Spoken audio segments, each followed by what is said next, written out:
ابن مسعود کہتے ہیں جب کوئی آدمی اللہ سے سوال کرنے کا ارادہ کرے تو پہلے وہ اللہ کی ایسی حمد و ثنا بیان کرے جو اس کے لائق ہے، پھر نبی صلی اللہ علیہ وسلم پر درود بھیجے، اس کے بعد دعا کرے۔ اس طرح کرنے سے ممکن ہوگا کہ وہ کامیاب ہو جائے، یعنی اپنی مطلوبہ چیز کو پا لے، اس کی دعا قبول ہو جائے۔ حضرت علی رضی اللہ عنہ کہتے ہیں ہر دعا روک دی جاتی ہے یہاں تک کہ محمد صلی اللہ علیہ وسلم پر درود پڑھا جائے۔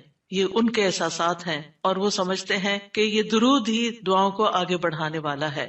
مناوی کہتے ہیں کل دعاء محجوب، یعنی ہر دعا سے قبولیت روک دی جاتی ہے یہاں تک کہ دعا کرنے والا نبی صلی اللہ علیہ وسلم پر درود پڑھتا ہے، یعنی دعا اللہ کی طرف نہیں اٹھتی یہاں تک کہ اس کے ساتھ نبی صلی اللہ علیہ وسلم پر درود کو نہ ملایا جائے، کیونکہ درود دعا کی قبولیت کا وسیلہ ہے۔ ہم نے دعا کی اہمیت اور آداب میں پڑھا تھا کہ کچھ وسیلے ایسے ہیں جو جائز ہیں اور کچھ وسیلے ایسے ہیں جو درست نہیں ہیں۔ تو جائز وسیلوں میں سے ایک وسیلہ کیا ہے کہ ہم درود پڑھیں تاکہ ہماری دعا آگے بڑھے۔ دعا میں درود کی وجہ سے اللہ سبحانہ وتعالی ہماری ساری ضروریات کے لیے کافی ہو جاتا ہے۔ صحیح الترغیب والترہیب میں آتا ہے ایک شخص نے عرض کیا اے اللہ کے رسول صلی اللہ علیہ وسلم، کیا میں اپنی دعا کا تہائی یعنی 1/3 حصہ آپ پر درود پڑھنے کے لیے مقرر کر دوں؟ آپ نے فرمایا ہاں اگر تم چاہو تو۔ اس نے کہا 2/3 2/3؟ آپ نے فرمایا ہاں اگر تم چاہو۔ اس نے کہا اگر میں ساری دعا درود کے لیے مقرر کر دوں؟ تو رسول اللہ صلی اللہ علیہ وسلم نے فرمایا پھر تو اللہ تمہاری دنیا اور آخرت کے غم و فکر کے لیے تمہیں کافی ہو جائے گا۔ اس کا یہ مطلب نہیں ہے کہ ہم پھر کوئی دعا مانگے ہی نہ، اس کا مطلب یہ ہے کہ زیادہ سے زیادہ درود پڑھیں، یعنی دعائیں تو ہم مخصوص وقت میں پڑھتے ہیں یا پھر جب کوئی ضرورت پیش آتی ہے، لیکن درود ہم ہر وقت پڑھ سکتے ہیں، یعنی ہماری روزانہ کی جو روٹین ہے چلتے پھرتے اٹھتے بیٹھتے، کیونکہ کچھ لوگوں نے اس کے ساتھ بھی بڑی پابندیاں عائد کی ہوئی ہیں کہ بغیر وضو کے درود نہ پڑھا جائے، سر پہ دوپٹے کے بغیر درود نہ پڑھا جائے، راستے میں کہیں درود نہ پڑھے۔ ایسا کچھ نہیں ہے، دعا ہو، ذکر ہو، درود ہو، وضو کے ساتھ، وضو کے بغیر، راستے میں، سوتے جاگتے اٹھتے بیٹھتے ہر جگہ پڑھ سکتے ہیں۔ صرف یہ ہے کہ نماز جو ہے وہ وضو کے بغیر نہیں ہوتی، وہ پوری طرح سطر ڈھانکے بغیر نہیں ہوتی۔ آپ لمبی سے لمبی نماز پڑھ رہے ہیں لیکن آپ نے ایسا دوپٹہ اوڑا ہوا ہے کہ آپ کے بال جھلک رہے ہیں تو آپ کی نماز نہیں ہوگی، آپ کی محنت ضائع ہو جائے گی۔ لیکن درود شریف کے وقت اگر آپ کام کر رہے ہیں، مثلا کھانا پکا رہے ہیں اور آپ نے دوپٹہ اتار کے ایک طرف رکھا ہوا ہے کہ بار بار وہ بیچ میں اٹک رہا ہے تو کوئی حرج نہیں، سر ننگا بھی ہے تو درود شریف پڑھ سکتے ہیں۔ تو درود شریف پڑھتے رہنے سے انسان کے سارے مسائل حل ہو جاتے ہیں، خاص طور پر اگر آپ کے دل پر بوجھ ہے، غم ہے، پریشانی ہے تو درود ان چیزوں کو دور کرنے والا ہے، ان کا ازالہ کرنے والا ہے۔ یہ دنیا اور آخرت کی خیر کو جمع کرنے والا ہے، کیونکہ اللہ تعالیٰ جس کو غم اور فکر میں کافی ہو جائے تو ایسا شخص دنیا اور آخرت دونوں کی پریشانیوں سے نکل جائے گا، کیونکہ نبی صلی اللہ علیہ وسلم نے درود کی فضیلت کیا بتائی کہ پھر اللہ تعالیٰ اس کو دنیا اور آخرت کے ہم و غم کے لیے کافی ہو جائے گا، یعنی پھر سارے معاملات آپ کے اللہ کے سپرد ہو جائیں گے۔ یعنی اذن یکفیک اللہ ما اہمک، تمہاری دینی، دنیاوی، اخروی معاملات، ہر چیز میں جو پریشانیاں ہیں انشاءاللہ وہ دور ہو جائیں گی۔ اس کی وجہ کیا ہے؟ اس کی وجہ یہ ہے کہ انسان اللہ سبحانہ تعالیٰ کی طرف متوجہ ہوتا ہے اور ایک محسن کے احسانات کو یاد کرتا ہے، یعنی جیسے شکر نعمتوں کو بڑھاتا ہے نا، لَإِن شَكَرْتُمْ لَأَزِيدَنَّكُمْ، اگر تم نے شکر ادا کیا تو میں تمہیں کیا کروں گا؟ اور نعمتیں دوں گا۔ درود شریف کیا ہے؟ اگر آپ غور کریں تو درود کیا ہے؟ درود دراصل نبی صلی اللہ علیہ وسلم کے ہم پر جو احسانات ہیں کہ آپ نے ہمیں ایمان سے روشناس کیا، قرآن سے روشناس کیا، حکمت سے روشناس کیا اور ہماری خاطر دعائیں کی، بے شمار احسانات ہیں نا آپ صلی اللہ علیہ وسلم۔ آج ہم آپ کو کیا بدلہ دے سکتے ہیں؟ کس شکل میں بدلہ دے سکتے ہیں؟ ہم آپ کے لیے کیا کر سکتے ہیں؟ ہمارے والدین ہمارے ساتھ احسان کرتے ہیں تو ہم ان کی خدمت کرتے ہیں، ہم ان کو کچھ پکا کے دے دیتے ہیں، ہم ان کو کچھ کھلا دیتے ہیں، ہم ان کو کچھ گفٹ دے دیتے ہیں، یعنی مختلف طریقے سے ماں باپ کو خوش کرنے کی کوشش کرتے ہیں، چاہے انہیں ضرورت ہو یا نہ ہو۔ ہم سب ایسے ہی کرتے ہیں نا، یعنی ہم یہ تھوڑی دیکھتے ہیں کہ ان کو اس وقت ہمارے لاڈ پیار کی ضرورت ہے یا نہیں ہے، وہ دکھی ہیں، پریشان ہے یا نہیں ہے۔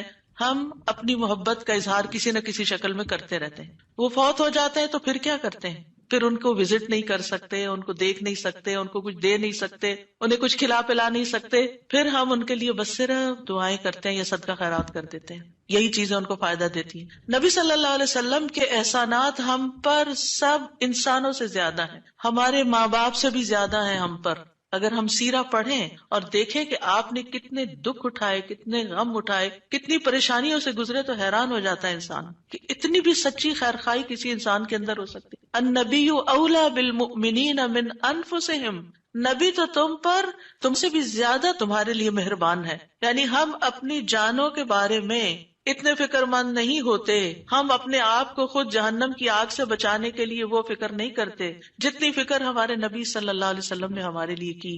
تو ان کے احسانات کا بدلہ کیسے دیں گے ہم ان کے لیے کیا کریں گے؟ ہم ان کے لیے درود پڑھیں گے. تو یہ درود کا پڑھنا آپ کے احسانات کا بدلہ تو ہم کہاں سے دے سکتے ہیں، لیکن اس کے جواب میں ایک شکریہ ادا کرنے کا انداز ہے، ان کی مہربانیوں کو اکنالج کرتے ہیں.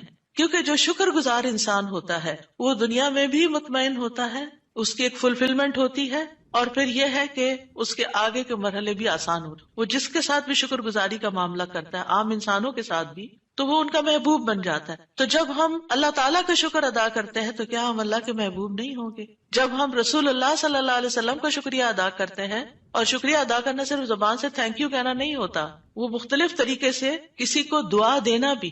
یعنی اگر ہم کسی کے احسان کا بدلہ صرف دعا کی شکل میں بھی دیتے ہیں تو یہ بھی شکریہ ادا کرنے کی بہت بڑی قسم ہے. اور پلٹ کر واپس تو اپنے اوپر ہی آتا ہے. یعنی جب شکر کسی کا ادا کرتے ہیں، جب کسی کے احسان مند ہوتے ہیں، ایک ہوتا ہے بس صرف تکلفاً رسماً ایک فیشن کے طور پہ، ایک روٹین کے طور پر کسی کو تھینک یو بول دینا، نہیں، دل سے جینوئنلی دوسرے کا شکر گزار ہونا، یہ اس کے دل میں آپ کی محبت بڑھاتا ہے.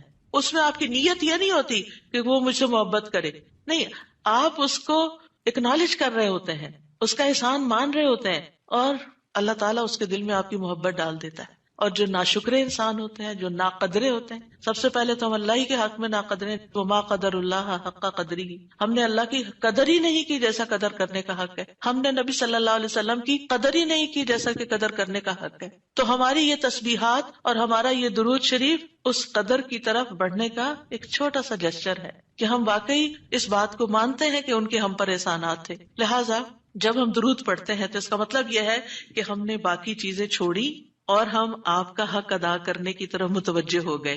تو یہ چیز اللہ تعالیٰ کو کتنی پسند آتی ہوگی کہ یہ اپنے لیے کچھ نہیں مانگ رہا، اپنے لیے نہیں کچھ مانگ رہا، اپنی باتیں نہیں کر رہا، یہ اپنے غموں کو بھول کے، اپنے کاموں کو چھوڑ کے صرف نبی صلی اللہ علیہ وسلم پر درود بھیج رہا، یعنی ان کا احسان مان کر، ان کا شکریہ ادا کرتے ہوئے ان کے لیے دعا کر رہا ہے. نبی صلی اللہ علیہ وسلم اللہ تعالیٰ کے محبوب ہیں، سب سے بہترین بندے ہیں، سب سے بہترین نبی ہیں. اللہ تعالیٰ ان سے محبت کرتا ہے. اللہ تعالیٰ فرماتے ہیں قل ان کنتم تحبون اللہ فاتبعونی یحببکم اللہ، کہہ دیجیے اگر تم اللہ سے محبت کرتے ہو میری اتباع کرو، اللہ تم سے محبت کرے گا. تو نبی صلی اللہ علیہ وسلم کی اتباع ہو، آپ کی سنتوں پر عمل کرنا ہو، آپ پر درود پڑھنا ہو، یہ سب کس میں اضافہ کرتا ہے؟ اللہ کی محبت بندے کو ملتی ہے. یحببکم اللہ، اللہ تم سے محبت کرے گا. اور اللہ تعالیٰ جس سے محبت کرے پھر اس کی تو بات ہی کیا، سیجعل لہم الرحمن ودا، اس کے مسائل کیسے حل نہیں ہوں گے؟ اس کے مسائل ضرور حل ہوں گے، اس کے غم دور ہوں گے، اس کی پریشانیاں دور ہوں گی. لہٰذا جب ہم اس سٹیٹ میں آ جاتے ہیں تو پھر آپ دیکھیں کہ یہ درجہ اس سے بھی بڑھ جاتا ہے جو ہم اپنے لیے خود کچھ مانگ رہے ہوتے ہیں نا. کیونکہ جب آپ کو کسی سے محبت ہوتی ہے تو آپ اس کے لیے کچھ بھی کرنے کو تیار ہوتے ہیں. یہ تو انسان کا حال ہے، انسان کی محبت ہے نا. تو جس انسان سے اللہ کو محبت ہو پھر اس کے مسئلے کیسے حل نہیں ہوں گے؟ اللہ سبحانہ وتعالیٰ اس کے لیے بہترین چیزیں کیوں نہیں کریں گے؟ تو اس طرح یہ درود جو ہے وہ دعا سے بھی بازی لے جاتا ہے کہ انسان اللہ کی محبت حاصل کر لیتا ہے، اور اس کے نتیجے میں دعائیں قبول ہوتی ہیں اور اللہ تعالیٰ کی طرف سے رحمتیں آتی ہیں، درجے بلند ہوتے ہیں، گناہ معاف ہوتے ہیں. لیکن اس کا یہ مطلب ہرگز نہیں کہ آپ باقی دعائیں نہ مانگیں، کیونکہ خود نبی صلی اللہ علیہ وسلم نے ساری دعائیں مانگی ہیں. یہ جو ہم آپ کو جتنی بھی دعائیں سکھا رہے ہیں یہ مسنون دعائیں ہیں، ان کو دعا سمجھ کے پڑھیں اور اس کو ریپیٹڈلی پڑھیں، کیونکہ دعا میں تکرار بھی ضروری ہے. ہم آداب میں پڑھ چکے ہیں، اصرار ضروری ہے، تکرار ضروری ہے، افتقار ضروری ہے. تو اپنی محتاجی، اپنی عاجزی، اپنی ہمبلنس کو ظاہر کرتے ہوئے اللہ تعالیٰ سے مانگتے رہیں.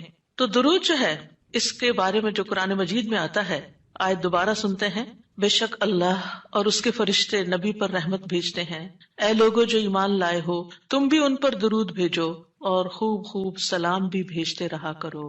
ان اللہ وملائکتہ یصلون علی النبی، اللہ سبحانہ و تعالی خود اور اس کے فرشتے نبی صلی اللہ علیہ وسلم پر درود بھیجتے ہیں۔ اللہ سبحانہ و تعالیٰ درود بھیجتے ہیں، اس کا کیا مطلب ہے؟ یعنی اللہ سبحانہ و تعالیٰ ملائے اعلیٰ میں، آسمانوں کی بلند مجلس میں اپنے بندے، اپنے نبی محمد صلی اللہ علیہ وسلم کی تعریف کرتے ہیں، ان کے بلند مرتبے اور ان کی بلند شان کی خبر دیتے ہیں۔ اللہ تعالیٰ ان کی خود تعریف کرتے ہیں، ثنا کرتے ہیں، آپ پر رحمتیں اور برکتیں نازل کرتے ہیں۔ اور فرشتے بھی درود بھیجتے ہیں، جیسے فرشتے تسبیح کرتے ہیں نا، اور جیسے کائنات کی باقی چیزیں سب اللہ کی حمد و ثنا کرتے ہیں، تو نبی صلی اللہ علیہ وسلم پر بھی فرشتے درود بھیجتے ہیں۔ اور ان کا درود بھیجنا کیا ہے کہ آپ کے لیے رحمت اور مغفرت اور بلندی درجات کی دعا، یعنی ایک تو فرشتے ایمان والوں کے لیے دعا کرتے ہیں، دوسرا یہ کہ فرشتے نبی صلی اللہ علیہ وسلم کے لیے خاص دعائیں کرتے ہیں۔ تو اگر اللہ تعالیٰ ان پہ درود بھیجتا ہے، ان پہ رحمتیں نازل کرتا ہے، فرشتے درود بھیجتے ہیں، تو پھر اہل ایمان کو کیا کرنا چاہیے؟ پہلے اللہ تعالیٰ اور فرشتوں کی بات کی گئی تاکہ ہمارے اندر بھی شوق پیدا ہو کہ ہم بھی درود بھیجیں۔ یا ایھا الذین آمنوا صلوا علیہ وسلموا تسلیما، اے ایمان والو تم بھی آپ پر خوب خوب درود اور سلام بھیجو، صلاۃ و سلام بھیجو۔ یعنی پہلے آسمان والوں کی خبر دی گئی کہ فرشتے ایسا کر رہے ہیں، پھر زمین والوں کو حکم دیا جا رہا ہے کہ تم بھی ایسا کرو۔ قرطبی کہتے ہیں اس آیت کے ذریعے اللہ نے اپنے رسول کو آپ کی زندگی میں، یعنی رسول اللہ صلی اللہ علیہ وسلم کی زندگی میں اور آپ کی وفات کے بعد آپ کو شرف و مرتبہ بخشا ہے، اور آپ کے مقام اور مرتبے کو بیان کیا ہے کہ آپ کا کیا مقام ہے، تاکہ ہم ایمان والے اس مقام کو سمجھیں۔ تو دوسرے لفظوں میں آپ صلی اللہ علیہ وسلم کے لیے اوپر کے جہان اور نیچے کے جہان میں تعریفیں ہوتی ہیں، یعنی ہم بھی آپ کی تعریف کرتے ہیں اور فرشتے بھی آپ کی تعریف کرتے ہیں، ہم بھی آپ کے لیے دعائیں کرتے ہیں، فرشتے بھی آپ کے لیے دعائیں کرتے ہیں، اور اللہ سبحانہ تعالیٰ ملائے اعلیٰ میں مقرب فرشتوں کے پاس اپنے نبی کی تعریف کرتے ہیں۔ آپ دیکھیں کہ دنیا میں طرح طرح کی مجالس ہوتی ہیں نا، کچھ مجالس بڑی خاص ہوتی ہیں، خاص لوگ صرف انوائٹیڈ ہوتے ہیں، ہر کوئی نہیں وہاں جا سکتا۔ آسمانوں میں بھی خاص مجالس، اللہ سبحانہ وتعالیٰ کے جو خاص مقرب فرشتے ہیں جنہیں وہ حکم دیا گیا تھا کہ آدم کو سجدہ کرو، جن کے سامنے اللہ تعالیٰ نے یہ بات رکھی تھی کہ میں آدم کو پیدا کرنے جا رہا ہوں۔ یہ گیدرنگ جو ہے اس کو ملائے اعلیٰ کہتے ہیں، ملا کہتے ہیں سرداروں کو، اور اعلیٰ کہتے ہیں بلند سردار۔ تو یہ ایلیٹ کلاس ہے فرشتوں کی کہ جس کے سامنے اللہ سبحانہ وتعالیٰ نے حضرت آدم کی پیدائش کی بات کی تھی اور پھر اس کے بعد سجدے کا حکم دیا گیا تھا، تو مقرب فرشتوں کے درمیان یا ان کے پاس اللہ سبحانہ وتعالیٰ نبی صلی اللہ علیہ وسلم کی تعریف کرتے ہیں۔ ذرا سوچئے، امیجن کیجئے فرشتوں کی مجلس۔ ویسے تو کوئی فرشتہ اللہ کی نافرمانی نہیں کرتا، ہر فرشتہ اطاعت گزار ہے، ہر فرشتہ اللہ کی بات مانتا۔ یفعلون ما یؤمرون، لپکتے ہیں، دوڑتے ہیں، بھاگتے ہیں، تیز بھاگتے ہیں ایک دوسرے سے، فالسابقات سبقا، ایک دوسرے سے سبقت لے جاتے ہیں اللہ کا حکم ماننے میں۔ یعنی فرشتوں کا یہ حال ہے، لیکن ان کی کیٹیگریز ہیں۔ سورۃ فاطر کے شروع میں کیا آتا ہے؟ جاعل الملائکۃ رسلا اولی اجنحۃ مثنی وثلاث ورباع ویزید فی الخلق ما یشاء۔ 2 پروں والے فرشتے بھی ہیں، 3 والے بھی ہیں، 4 والے بھی ہیں، اور پھر اللہ جتنی چاہتا ہے بڑھا دیتا ہے۔ جبریل علیہ السلام کے تو 600 پر ہیں، سوچئے کیا کیفیت ہوگی ان کی۔ اور پھر جو حاملین عرش فرشتے ہیں، ان کی کندھے سے لے کے یہاں کان کی لو تک 700 سال کا فاصلہ ہے، اتنا عرصہ کوئی سفر کرتا رہے۔ اب آپ خود سوچیں کہ اتنے بڑے فرشتے ہیں وہ، ان کے سامنے اللہ سبحانہ و تعالی محمد صلی اللہ علیہ وسلم کی تعریف فرماتے ہیں۔ آپ کے مقام کا اندازہ کریں، کیا ہم نے قدر کی اپنے نبی کی؟ ہم کیا درود پڑھتے ہیں، ہم کیا تعریف کرتے ہیں، ہم کتنا جانتے ہیں آپ کو، ہم آپ کی سنت کو کیا سمجھتے ہیں؟ حدیث، یہ تو حدیث ہے، یہ قرآن تو نہیں ہے۔ استغفر اللہ، آپ نے دین کے مختلف چیزوں میں فرق کر دیا جس کو خود رسول اللہ صلی اللہ علیہ وسلم دے کر گئے تھے، آپ کس راہ پہ چل پڑے؟ تو آپ سوچئے کہ اللہ کے رسول صلی اللہ علیہ وسلم کی تعریف وہاں ہو رہی، راہ گزرتا بھی کوئی ہماری تعریف کر دے نا تو ہم ایسے بھول جاتے ہیں کہ بڑی چیز ہو گئے، ہم پتہ نہیں کیا بن گئے ہیں۔ اس کو بھی بہت کچھ سمجھتے ہیں. کبھی فیس بک پہ لگاتے ہیں یہ فلاں نے ہماری تعریف کی ہے، کبھی کچھ کرتے ہیں کبھی کچھ کرتے ہیں تعریف. آپ سوچئے پھر ہم کیا ہے اور محمد صلی اللہ علیہ وسلم کیا ہے جن کی تعریف اللہ تعالیٰ کر رہے ہیں اور وہ فرشتوں کی مجلس میں کر رہے ہیں. اس تعریف کا کیا کہنا. ایسے پیغمبر پر، ایسے نبی پر کیا ہم درود نہیں بھیجیں گے؟ کیا ہم ان کے لیے دعائیں نہیں کریں گے؟ اللہ سبحانہ وتعالیٰ سے ان کے لیے وسیلہ نہیں مانگیں گے؟ تو صلات کا جو لفظ ہے، صلات کا لفظ اس کے معنی میں رحمت بھی ہے، ذکر خیر بھی ہے، دعا بھی ہے. رحمت، ذکر خیر اور دعا. قاموس میں ہے الصلاة الدعاء والرحمت والاستغفار وحسن الثناء من اللہ عز وجل علی رسولہ صلی اللہ علیہ وسلم. صلاۃ سے مراد دعا، رحمت، استغفار اور اللہ عز وجل کی طرف سے اس کے رسول کی تعریف ہے. یعنی درود کا یہ مطلب ہے، یعنی اللہ تعالیٰ کی طرف سے صلاۃ بھیجنے کا مطلب کیا کہ اللہ تعالیٰ آپ سے راضی ہیں اور آپ پر رحمت نازل کرتے ہیں. ٹھیک ہے، یعنی اللہ تعالیٰ آپ پر درود بھیجتے یعنی آپ پر رحمت نازل کرتے ہیں اور آپ سے راضی ہیں.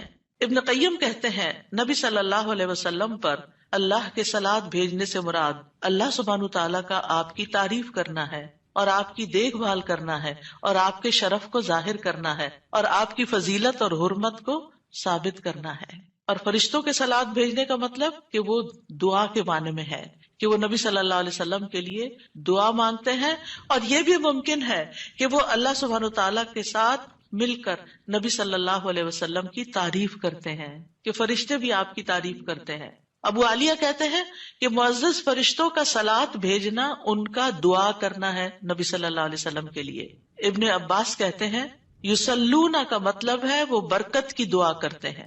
یہ سارے معنی میں اختلاف نہیں ہے، یہ مختلف طریقے سے صلاۃ کے لفظ کو واضح کیا گیا. کیونکہ عام طور پر ہمیں لفظ درود کا بھی مطلب کوئی نہیں آتا ہوتا، یعنی کہ اگر کسی سے پوچھے درود کیا ہوتا ہے کچھ پتا نہیں، بس ہوتا ہے درود. تو عربی میں درود نہیں کہتے، یہ فارسی کا لفظ ہے. عربی میں صلاۃ کہتے ہیں اور صلاۃ میں یہ سارے معنی آ جاتے ہیں جو میں عرض کر رہی ہوں. اور امت کو کیا حکم ہے کہ وہ آپ کے لیے دعا بھی کریں اور آپ کے حکم کی تعظیم بھی کریں.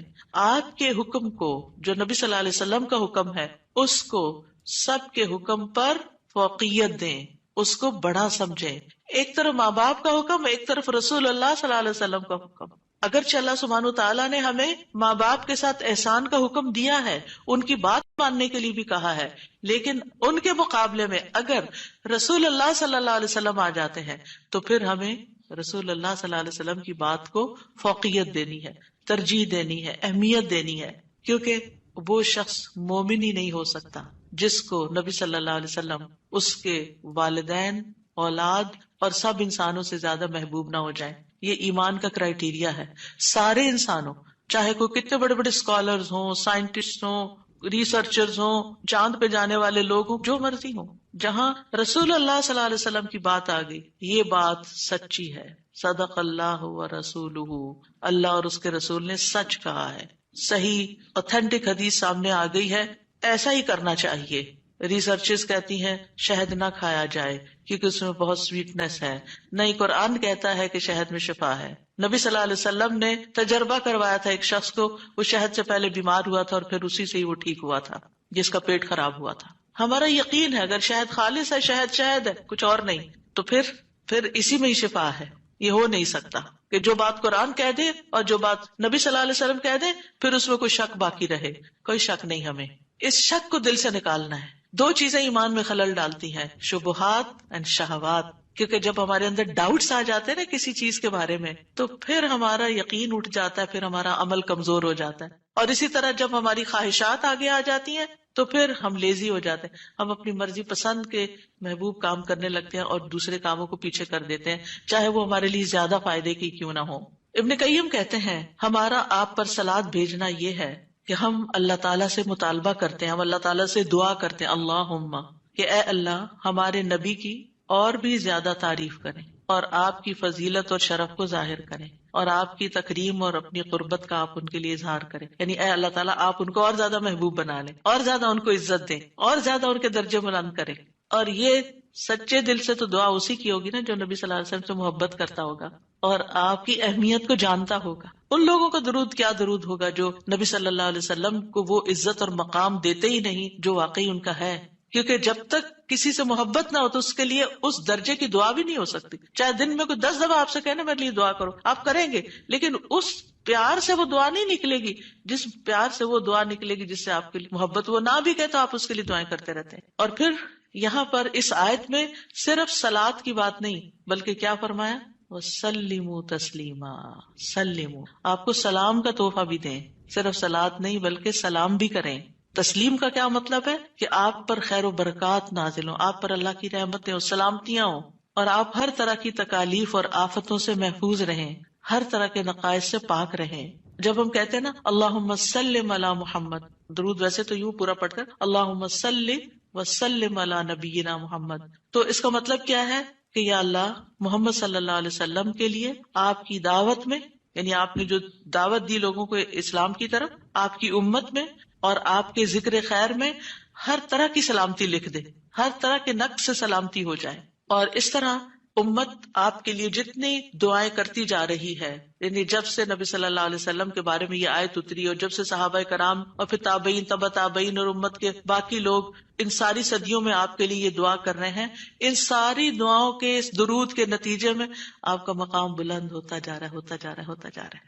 آپ سوچئے کہ اللہ سبحانہ وتعالیٰ کتنا قدردان ہے. نبی صلی اللہ علیہ وسلم نے اپنی نبوت کی مختصر زندگی میں جو محنت کی سو کی، لیکن اس کا انعام اور صلہ کتنی خوبصورت شکل میں اللہ تعالیٰ دے رہا ہے کہ دنیا میں آپ کا نام بلند کر رہا ہے اور آپ کو بلندی عطا کر رہا ہے اور آپ کے لیے سب سے دعائیں کرنے کو کہہ رہا ہے. یعنی درود کیا ہے؟ نبی صلی اللہ علیہ وسلم کے لیے دعا، اور وہ دعائیں اللہ تعالیٰ قبول بھی کرتے جا رہے ہیں اور اس کے نتیجے میں نبی صلی اللہ علیہ وسلم کے درجات بلند ہوتے چلے جا رہے ہیں. تو سوچئے جو سنت کی پیروی کرے گا، جو آپ کے مشن کو آگے لے کے بڑھے گا، جو اخلاص کے ساتھ اس رستے کو اپنائے گا، جو یہی کام کرے گا جو محمد صلی اللہ علیہ وسلم نے کیے، جو آپ کا پیروکار ہوگا، جو آپ کی سنت کا متبع ہوگا، جو آپ کے اس مشن یعنی دین کی تبلیغ کے کام کو آگے لے کر بڑھے گا، کیا اللہ تعالیٰ اس کو ایسے ہی چھوڑ دیں گے؟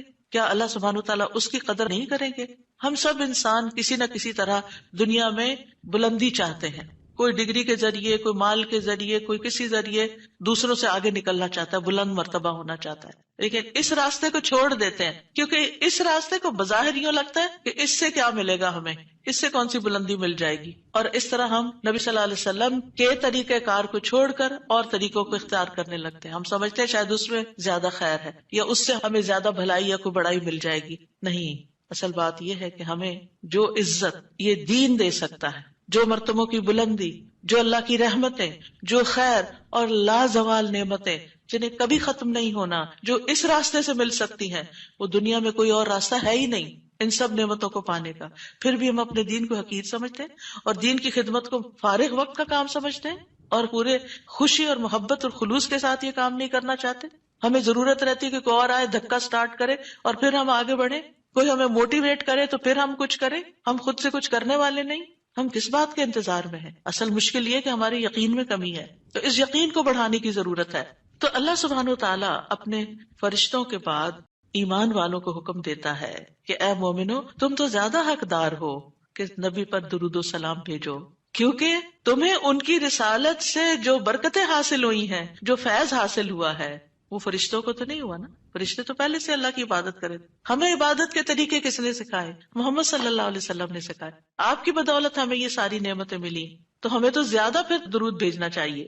تو صلو علیہ وسلموا تسلیما. تو آپ کا حق اور آپ کی عزت اور آپ کی قدردانی صرف یہ نہیں کہ ہم آپ کی شان میں کوئی گستاخی نہ کریں یا کوئی گستاخی کرے تو اس کے پیچھے پڑ جائیں. آپ کا مقام اس سے زیادہ کا متقاضی کہ آپ پر درود و سلام بھیجا جائے. اور یہ قرآن سے بھی ثابت اور یہ سنت سے بھی ثابت اور یہ فرشتوں کا طریقہ بھی ثابت.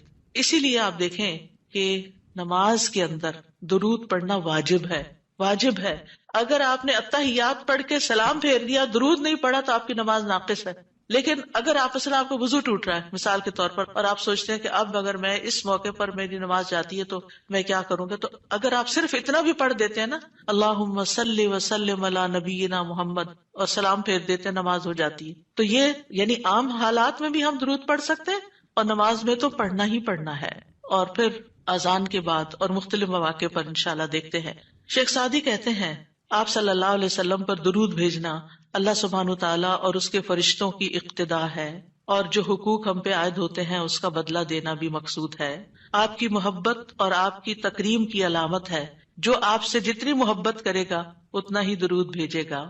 پھر یہ اجر و ثواب کے حصول کا ذریعہ بھی ہے. سبحان اللہ. یعنی جب کوئی انسان شکر گزار ہوتا ہے، قدردان ہوتا ہے، تو اللہ تعالیٰ اس کی کیسی قدردانی کرتے ہیں. درود ہم آپ پر پڑھتے ہیں، ثواب ہمیں مل رہا ہوتا ہے. کوئی احسان نہیں ہے کسی پر، آپ کو بھی ساتھ ہی فائدہ ہو گیا. اور پھر یہ ایمان کی علامت ہے، کیونکہ جو آپ سے محبت نہیں کرتا اس کا ایمان مکمل نہیں. اور پھر آپ کی توقیر جس کا حکم اللہ تعالیٰ نے دیا اس کی علامت بھی ہے. لِتُؤْمِنُوا بِاللَّهِ وَرَسُولِهِ وَتُعَزِّرُوهُ وَتُوَقِّرُوهُ وَتُسَبِّحُوهُ بُكْرَةً وَأَصِيلًا، تاکہ تم اللہ اور اس کے رسول پر ایمان لاؤ اور اس کی مدد کرو اور اس کی تعظیم کرو اور دن کے شروع اور آخر میں تسبیح کرو. نبی صلی اللہ علیہ وسلم کی امت پر جو احسانات ہیں ان کا تھوڑا سا ذکر کرنا اس لیے ضروری ہے تاکہ یاد تازہ ہو جائے کہ آپ کے ذریعے میں کیا کیا فیض ملا. سب سے بڑی بات یہ کہ وہ ہمارے بارے میں بڑے رحیم و شفیق تھے. لَقَدْ جَاءَكُمْ رَسُولٌ مِّنْ أَنفُسِكُمْ عَزِيزٌ عَلَيْهِ مَا عَنِتُّمْ حَرِيصٌ عَلَيْكُمْ بِالْمُؤْمِنِينَ رَءُوفٌ رَحِيمٌ. لوگوں تمہارے پاس تمہیں میں سے ایک رسول آیا ہے، اگر تمہیں کوئی تکلیف پہنچے تو اسے گراں گزرتی، اس کو تکلیف ہوتی ہے. کیا ہمارے اندر بھی دوسروں کے لیے ایسے احساسات ہیں کہ کسی کو تکلیف پہنچے تو ہمیں تکلیف ہو جائے؟ نبی صلی اللہ علیہ وسلم کو ایمان والوں کی تکلیف سے تکلیف پہنچتی تھی. وہ تمہاری فلاح کا حریص ہے. ہم ہیں لوگوں کی فلاح کے حریص کہ ان کو ہدایت ہو جائے، یہ دین کی طرف آ جائے. مومنوں پر نہایت مہربان اور رحم کرنے والا ہے. یہ ہیں ہمارے رسول جن کی گواہی اللہ تعالیٰ نے دی کہ ان کے اندر کے جذبات لوگوں کے لیے کیا ہیں اور ان کا مشن کیا اور وہ چاہتے کیا ہیں آپ کے لیے، اور وہ کتنے شفیق اور مہربان ہے. یعنی ایک دائی کی بنیادی صفت ہونی چاہیے کہ وہ دوسروں سے محبت کرنے والا ہو، دوسروں کی خیر کرنے والا ہو. ہم بعض اوقات دین کا کام کرتے ہوئے اتنے پروفیشنل ہو جاتے ہیں کہ ہماری ٹون بھی بڑی اسپارٹ ہو جاتی ہے اور ہمارا انداز بھی بڑا تحکمانہ ہو جاتا ہے. ہم سمجھتے ہیں کہ ہم صحیح معنی میں خدمت کر رہے ہیں. نہیں، کہیں ایسا نہ ہو کہ اس کی وجہ سے لوگ دین سے ہی دور ہو جائیں. نبی صلی اللہ علیہ وسلم کا یہ طریقہ نہیں تھا. اللہ کی قسم ہم جتنے سنت کے زیادہ قریب ہوں گے اتنے ہی زیادہ ہم دین کو فائدہ پہنچانے والے ہوں گے، اور جتنے سنتوں سے دور ہو جائیں گے اور آپ کے طریقے سے دور ہو جائیں گے آپ سے بھی اتنے ہی دور ہو جائیں گے اور دین کو بھی اتنا ہی نقصان پھر دیں گے.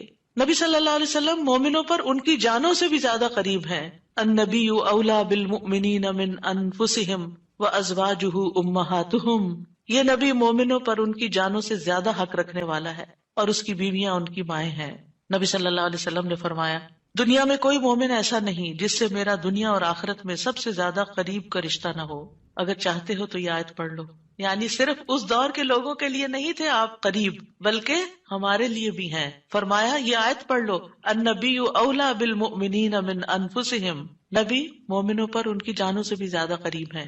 لہٰذا جو کوئی مومن مر جائے اور مال چھوڑ جائے تو وہ اس کے خاندان کو ملے گا، اس کے وہ وارث ہوں گے، اور جو قرض یا عیال چھوڑ جائے وہ میرے پاس آئے، میں اس کا بندوبست کروں گا. آج کوئی حکمران، کوئی لیڈر ایسا ہے جو یہ کہے کہ تمہارا کوئی فوت ہو جائے جو وہ چھوڑے وہ سب تمہارا، لیکن اگر کوئی تمہاری ضرورت ہے تو میرے پاس آ جاؤ؟ ایسی خیرخواہی محمد صلی اللہ علیہ وسلم کے اندر تھی اپنے ساتھیوں کے لیے. آپ امت کے لیے روتے تھے. نبی صلی اللہ علیہ وسلم نے ابراہیم علیہ السلام کے بارے میں یہ آیت پڑھی رب انہن اضللن کثیرا من الناس فمن تبعنی فانہ منی، کہ اے میرے رب ان بتوں نے بہت سے لوگوں کو گمراہ کر دیا ہے تو جو میری پیروی کرے وہ مجھ سے ہوگا. اور یہ آیت جس میں عیسیٰ علیہ السلام کہتے ہیں ان تعذبہم فانہم عبادک وَإِن تَغْفِرْ لَهُمْ فَإِنَّكَ أَنْتَ الْعَزِيزُ الْحَكِيمُ. اے اللہ اگر تو انہیں عذاب دے، یعنی جو میرے پیروکار ہیں، تو تیرے بندے ہیں دے دے، اور اگر تو بخش دے تو بے شک تو عزیز الحکیم ہے. نبی صلی اللہ علیہ وسلم نے کیا فرمایا؟ ابراہیم علیہ السلام نے کہا بس وہ میرے ہیں جو میری پیروی کرے. عیسیٰ علیہ السلام نے کہا تیرے بندے ہیں، تو چاہے تو سزا دے. نبی صلی اللہ علیہ وسلم کو دیکھیے. پھر آپ نے یہ دو آیتیں پڑھ کے اپنے ہاتھ اٹھائے اور فرمایا اے اللہ میری امت میری امت، امتی امتی، اور آپ رونے لگ گئے. یہ آپ کے دل میں امت کے لیے پیار تھا. امت کے دل میں محمد صلی اللہ علیہ وسلم کے لیے کیا محبت ہے. تو اللہ عز و جل نے فرمایا اے جبریل جاؤ محمد کے پاس، حالانکہ تیرا رب خوب جانتا ہے، اور ان سے پوچھو کہ کیوں رو رہے ہیں. جبریل علیہ السلام آپ کی خدمت میں آئے اور آپ سے رونے کی وجہ پوچھی تو رسول اللہ صلی اللہ علیہ وسلم نے انہیں بتا دیا کہ میں اپنی امت کے لیے رو رہا ہوں، حالانکہ اللہ سب سے زیادہ جاننے والا ہے. تو اللہ تعالیٰ نے فرمایا اے جبریل محمد کی طرف جاؤ اور ان سے کہہ دو کہ ہم آپ کو آپ کی امت کے بارے میں ضرور راضی کر دیں گے اور ہم آپ کو غمگین نہیں کریں گے. اتنے حریص تھے وہ ہماری نجات کے اور ہماری فلاح کے. تو کیا وہ والدین سے بھی زیادہ پھر مہربان نہیں ہم پر؟ ہمارے ماں باپ ہماری دنیا کا غم کرتے ہیں، ہماری دنیا کی فکریں کرتے ہیں، ان کو کھانا کہاں سے ملے گا، ان کے فلاں چیز کا کیا ہوگا، فلاں چیز کا کیا ہوگا۔ نبی صلی اللہ علیہ وسلم ہماری دنیا کے تو پیچھے ہو گیا نا کہ جس کا عیال ہو، قرض دار ہو، میرے پاس آ جائے، لیکن ہماری آخرت کی فکر کرتے ہیں کہ میری امت کی بخشش ہوگی کہ نہیں ہوگی۔ ایک دفعہ کوئی لا الہ الا اللہ محمد الرسول اللہ کہہ کر اس دین میں داخل ہو جاتا ہے تو پھر محمد صلی اللہ علیہ وسلم اس کے لیے مہربان ہو جاتے ہیں، اس کے لیے غمگین ہو جاتے ہیں کہ اس کی بخشش ہو جائے۔ آپ ہر نماز میں امت کے لیے دعائیں کرتے تھے، ہر نماز میں۔ حضرت عائشہ کہتی ہیں میں نے رسول اللہ صلی اللہ علیہ وسلم کو خوش طبیعت دیکھ کر کہا اے اللہ کے رسول میرے لیے اللہ تعالیٰ سے دعا کریں۔ آپ نے فرمایا اللہم اغفر لعائشہ ما تقدم من ذنبها وما تأخر وما اسرت وما اعلنت، اے اللہ عائشہ کے سب گناہ بخش دے، جو اس نے پہلے کیے، جو بعد میں کیے، جو چھپا کے کیے، جو اعلانیہ کیے۔ خوشی سے حضرت عائشہ نے ہنسنا شروع کر دیا، یہاں تک کہ ہنستے ہنستے ان کا سر رسول اللہ صلی اللہ علیہ وسلم کی گود میں جا پڑا۔ آپ نے پوچھا کیا تمہیں میری دعا نے خوش کر دیا؟ انہوں نے کہا بھلا مجھے کیا ہے کہ آپ کی دعا خوش نہ کرے، آپ کی دعا سے ہی خوش ہوئی ہوں۔ آپ نے فرمایا اللہ کی قسم میں ہر نماز میں اپنی امت کے لیے یہ دعا کرتا ہوں۔ یہ احسانات ہیں آپ کے ہم پر، اور آپ نے اپنی مقبول ترین دعا جو تھی اپنی امت کے لیے محفوظ کر لی۔ نبی صلی اللہ علیہ وسلم نے فرمایا مجھ سے کہا گیا آپ مانگیں، کیونکہ ہر نبی نے مانگا ہے، ہر نبی کو ایک مقبول دعا دی گئی ہے کہ جو اللہ تعالیٰ ضرور قبول کرے گا، لیکن میں نے اپنا سوال قیامت کے دن کے لیے مؤخر کر دیا، ڈیلے کر دیا، وہاں جا کے مانگوں گا اور وہ تمہارے لیے ہوگا، اور لا الہ الا اللہ کی گواہی دینے والے ہر شخص کے لیے ہوگا۔ ہمیں اگر اللہ تعالیٰ کی طرف سے یہ پیغام آئے کہ کوئی ایک دعا مانگ لو وہ ضرور قبول ہوگی، تو ہم جھٹ سے اپنے لیے کوئی دنیا کی دعا مانگ لیں گے جو جلد ختم بھی ہو جانے والی۔ اس سے آپ کی حکمت کا اندازہ لگائیں اور ہمارے لیے آپ کی محبت کا اندازہ کریں۔ آپ کی وجہ سے امت کو شفاعت ملے گی۔ نبی صلی اللہ علیہ وسلم نے فرمایا مجھے 5 چیزیں ایسی دی گئیں جو مجھ سے پہلے کسی کو نہیں دی گئی، ان میں سے ایک مجھے شفاعت عطا کی گئی، یعنی نبی صلی اللہ علیہ وسلم کو شفاعت کا حق دیا گیا۔ نبی صلی اللہ علیہ وسلم امت کی شفاعت کی خاطر تمام رات فکر مند رہے۔ ابو ذر کہتے ہیں ایک مرتبہ رسول اللہ صلی اللہ علیہ وسلم نے نماز شروع کی اور ساری رات صبح تک ایک ہی آیت رکوع اور سجود میں پڑھتے رہے کہ اللہ اگر تو انہیں عذاب میں مبتلا کر دے تو یہ تیرے بندے ہیں، اور اگر تو انہیں معاف کر دے تو تو بڑا غالب حکمت والا ہے۔ جب صبح ہوئی تو میں نے عرض کیا یا رسول اللہ آپ ساری رات صبح تک رکوع اور سجود میں ایک ہی آیت پڑھتے رہے؟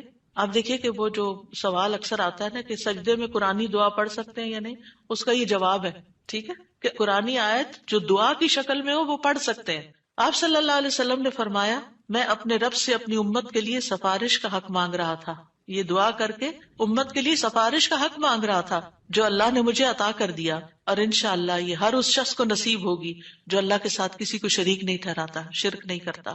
ابن عباس کہتے ہیں رسول اللہ صلی اللہ علیہ وسلم نے فرمایا اللہ نے میرے لیے میری امت کی غلطی اور بھول چوک اور جس پر ان کو مجبور کر دیا جائے اس سے درگزر فرمایا ہے، اور یہ بھی آپ کا ایک احسان ہے ہم پر۔ نبی صلی اللہ علیہ وسلم نے اپنی امت کو مشقت میں نہیں ڈالا، بس وہ کام سکھائے جو وہ کر سکتے تھے آسانی سے۔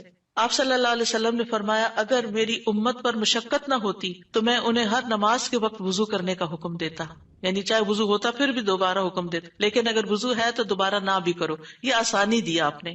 آپ اپنی امتیوں کو آگ سے بچانے کی شدید حرص رکھتے تھے۔ نبی صلی اللہ علیہ وسلم نے ایک مرتبہ فرمایا میری مثال اور لوگوں کی مثال اس شخص کی طرح ہے جس نے آگ روشن کی، جب اس کے چاروں طرف روشنی پھیل گئی تو پروانے اور کیڑے مکوڑے جو آگ پہ گرتے ہیں اس میں گرنے لگے۔ وہ آدمی ان کو آگ سے دور کرتا ہے لیکن وہ اس کے قابو میں نہیں آتے بلکہ آگ میں داخل ہو جاتے ہیں۔ اسی طرح میں تمہاری کمروں سے پکڑ پکڑ کر تمہیں آگ سے روکتا ہوں اور تم اس میں گرتے جاتے ہو، یعنی میں تمہیں روکتا ہوں کہ وہ غلط کام نہیں کرو کہ جو آگ کی طرف لے جانے والے ہیں، اور تم رک نہیں رہے۔ اسی طرح آپ صلی اللہ علیہ وسلم نے اپنے بعد آنے والے امتیوں کے لیے بھی محبت کا اظہار کیا ہے۔ حدیث میں آتا ہے آپ نے فرمایا کاش میں اپنے بھائیوں سے مل پاتا۔ نبی صلی اللہ علیہ وسلم کے صحابہ نے عرض کیا کیا ہم آپ کے بھائی نہیں؟ آپ نے فرمایا تم میرے صحابہ ہو، میرے بھائی وہ لوگ ہیں جو مجھ پر ایمان لائے ہوں گے لیکن میری زیارت نہ کر سکے ہوں گے، یعنی آپ کے بعد دنیا میں آئے ہیں۔ پھر یہ ہے کہ درود شریف پڑھنے کے فائدے کیا ہیں؟ یہ تو تھا کہ آپ کے احسانات ہیں ہم پر، لہٰذا ہمیں انسان ہونے کی حیثیت سے ہمارے اوپر لازم ہے کہ احسان کا بدلہ چکائیں اور ہم آپ پر درود پڑھیں۔ لیکن ویسے فائدے کیا ہیں؟ ایک بار درود بھیجنے پر 10 رحمتیں ملتی ہیں، صحیح مسلم کی روایت میں آتا ہے۔ سنن نسائی میں آتا ہے جو شخص مجھ پر 1 مرتبہ درود بھیجے گا اللہ اس پر 10 مرتبہ رحمتیں نازل کرے گا